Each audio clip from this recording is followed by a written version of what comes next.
psaume 33, versets 17 à 22, on y trouve notamment cette phrase « Le regard de l'Éternel est sur ceux qui le craignent. Et l'Éternel est comme un bouclier, il les protège. » Voilà, le regard de l'Éternel. C'est extraordinaire d'imaginer en fait le regard de Dieu sur nous. C'est pas un regard accusateur, c'est pas le regard d'un gendarme qui surveille toutes les fautes qu'on fait. C'est le regard bienveillant de quelqu'un qui veut nous protéger et qui veut nous amener au bon endroit. Voilà. Je suppose que vous aussi, si vous aimez quelqu'un, eh bien vous avez un regard bienveillant sur lui. Peut-être d'ailleurs qu'on espère toute notre vie le regard bienveillant d'une maman, d'un papa, d'un amoureux, d'une amoureuse, d'un époux, d'une épouse.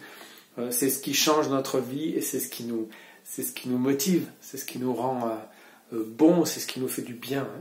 Il faut imaginer ce regard de Dieu sur nous. C'est ce qui va changer notre vie, c'est ce qui va nous booster. Et ce psaume 33 le rappelle, ce 4e jour de ces 40 jours qui nous préparent à vivre Pâques. On veut se souvenir de ce regard du Seigneur sur nous, un regard bienveillant, un regard pour nous protéger. Il ne nous évite pas toutes les épreuves, mais au milieu des épreuves, il est avec nous et il nous regarde avec bonté. Il y a une chanson qui existe sur le regard de Jésus. Ah, ce regard! On imagine le regard qu'avait Jésus, à la fois un regard pénétrant. On devait voir qu'il savait tout de nous, il comprenait tout de nous, on ne pouvait pas tricher avec lui. Et puis un regard bienveillant et plein d'amour. Dieu voudrait poser ce regard sur vous. Et j'espère que vous accepterez que Dieu vous regarde et qu'il vous accompagne et qu'il vous guide.